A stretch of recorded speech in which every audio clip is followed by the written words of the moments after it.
Assalamualaikum warahmatullahi wabarakatuh. Sahabat guru, dimanapun Anda berada, semoga sehat selalu ya. Perkenalkan, nama saya Waliudin, calon guru penggerak Kabupaten Cirebon, Angkatan 4. Sebelumnya, mohon izin sahabat guru untuk berbagi tentang pembelajaran berdiferensiasi. Ya,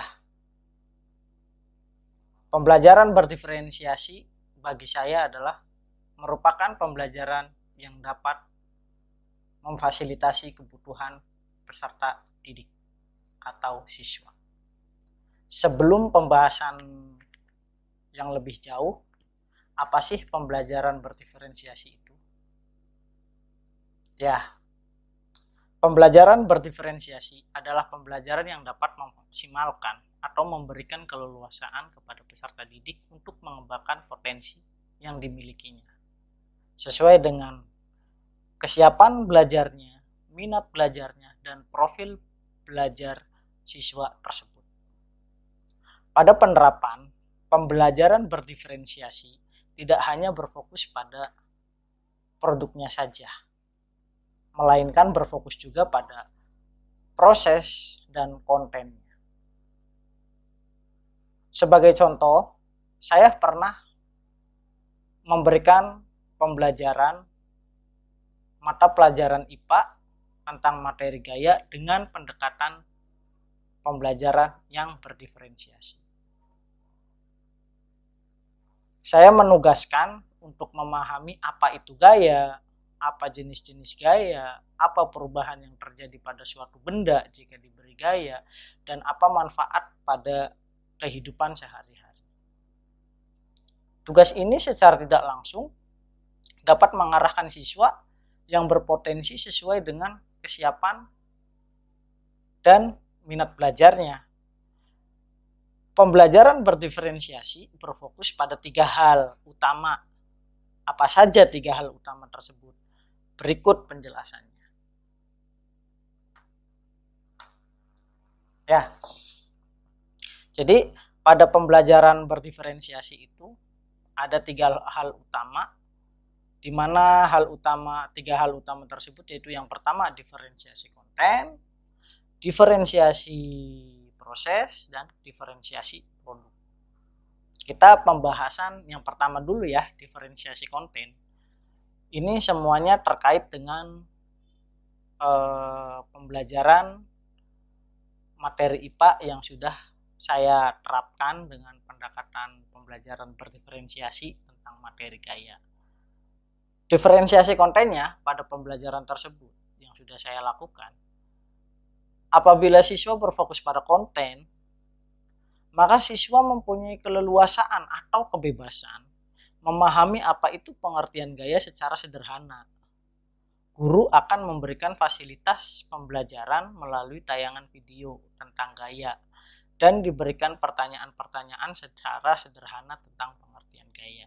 Contoh, misalkan pada pembelajaran yang sudah saya lakukan itu seperti ini. Saya sudah menayangkan tayangan video tentang gaya. Nah, ketika sudah selesai penayangan video tersebut, saya memberikan pertanyaan sederhana kepada siswa tentang apa sih sebenarnya gaya tersebut atau apa sih pengertian dari gaya.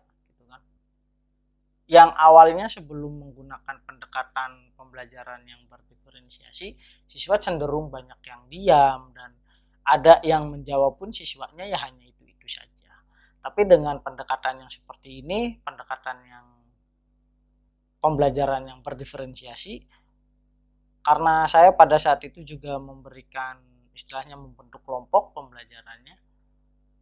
Jadi ada keaktifan baik individu atau setiap kelompoknya.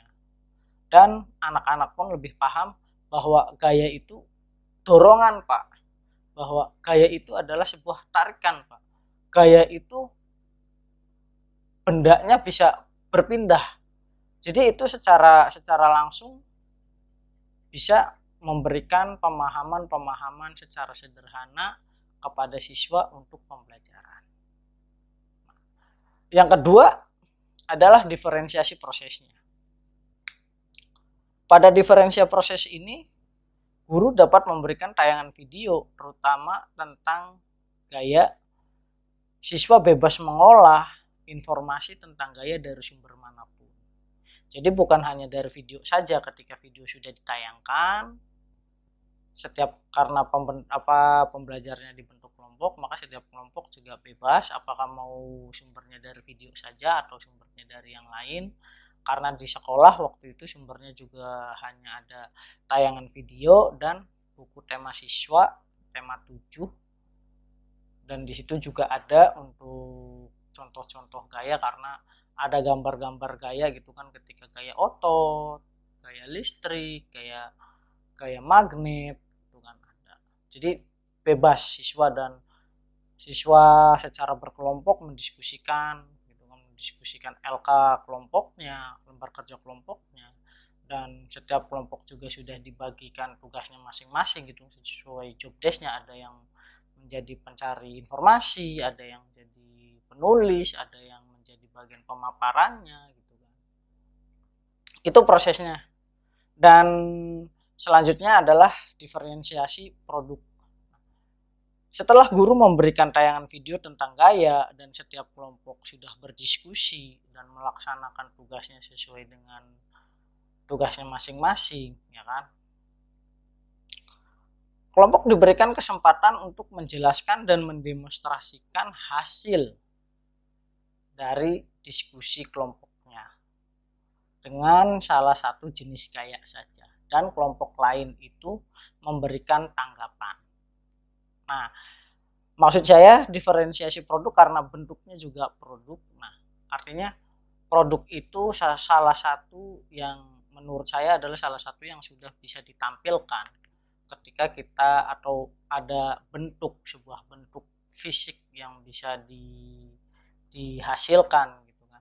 Maka diferensiasi produk pada pembelajaran IPA yang sudah saya lakukan dengan pendekatan diferensiasi ini adalah satu, setiap kelompok itu mengerjakan lembar kerja kelompok dan dikumpulkan serta dipaparkan di depan kelas, dan kelompok lainnya memberikan tanggapan.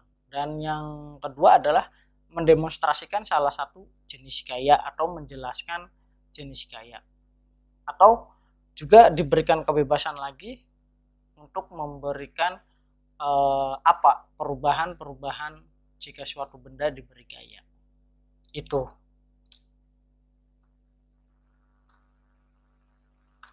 Nah, pada dasarnya pembelajaran berdiferensiasi ini, guru dapat memfasilitasi siswa sesuai dengan kebutuhannya masing-masing, supaya setiap siswa itu memaksimalkan potensi yang dimilikinya. Terlebih lagi adalah memudahkan bagi siswa yang memiliki kebutuhan khusus itu untuk mengikuti pembelajaran dan meningkatkan potensinya. Karena di kelas saya sendiri, di kelas 4 ada 3 anak yang cenderung malas untuk belajar atau kurang minat untuk belajar. Tapi ketika pembelajaran berdiferensiasi ini saya coba terapkan di kelas gitu kan, yang materi IPA tersebut, siswa yang 3 anak ini berani untuk memberikan pendapat atau memberikan argumen.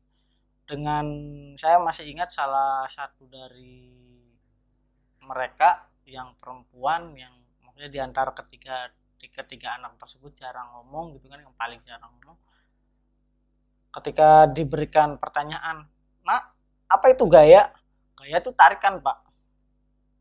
Jadi ada perubahan yang terjadi gitu kan. Jadi yang tadinya belum berani sekarang sudah berani untuk mengungkapkan, dan itu juga sudah istilahnya sudah dapat dari apa yang saya harapkan, bahwa anak itu mengerti dan paham apa itu gaya secara sederhana.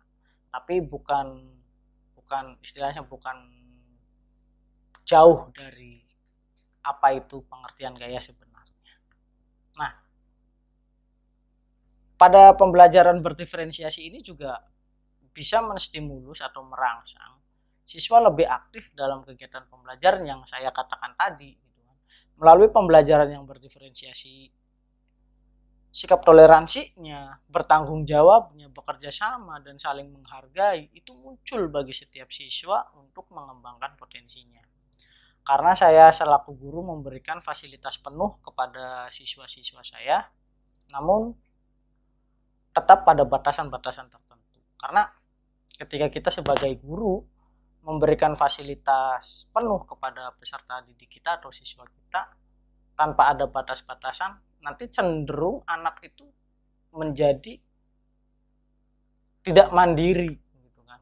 Tidak ada rasa tanggung jawab. Yang ditakutkan ketika itu berkelanjutan, itu berkesinambungan, yang ditakutkan mereka malah menjadi manja gitu, tidak mandiri seperti itu.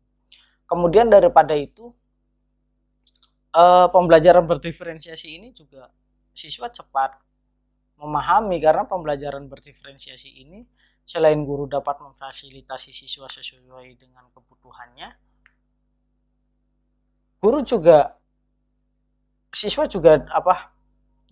dapat memfasilitasi bagaimana ketika salah satu kelompok atau salah satu siswa atau beberapa siswa itu mendemonstrasikan salah satu jenis gaya yang belum tepat dengan cara mengulang video gitu. Jadi ketika kita memfasilitasinya dengan mencontohkan langsung gerakan kita, nanti anak cenderung nggak mau berpikir gitu. Tapi ketika ditayangkan kembali videonya, bahwasanya ini loh gaya otot, ini loh cara demonstrasinya banyak loh gitu. Jadi ketika dalam tayangan video itu mendemonstrasikan gaya otot gitu kan dengan menendang bola, coba cari apa yang lain, memanfaatkan benda-benda yang ada di sekitar kita gitu, benda-benda yang ada di kelas. Karena konsepnya adalah siswa sudah paham bahwa gaya itu adalah tarikan atau dorongan gitu. Yang terjadi pada bendanya bisa maju, bisa ke belakang, bisa geser ke kanan, geser ke kiri, atau ke atas atau ke bawah seperti itu. Nah, makanya dengan pembelajaran berdiferensiasi ini juga salah satu hal yang sangat penting, siswa dapat berinteraksi dengan orang tuanya di rumah, dengan apa yang sudah mereka pelajari bersama gurunya di sekolah. Seperti itu. Dan demikianlah pemaparan pembelajaran berdiferensiasi oleh saya. Intinya pembelajaran berdiferensiasi itu menurut saya adalah bagaimana caranya kita sebagai guru memberikan fasilitas kepada siswa sesuai dengan kebutuhannya masing-masing siswa tersebut, sehingga dapat lebih mudah untuk menerima pembelajaran. Kemudian apa yang menjadi kesulitan bagi kita seorang guru untuk menerapkan pembelajaran berdiferensiasi tersebut adalah kesulitannya jika kita tidak mau atau cenderung malas untuk mengembangkan diri dan hanya ada di pikiran, terkekang hanya di pikiran tanpa adanya aksi. Saya Walyudin, sekian pemaparan saya tentang pembelajaran berdiferensiasi yang sudah saya lakukan di kelas saya. Terima kasih.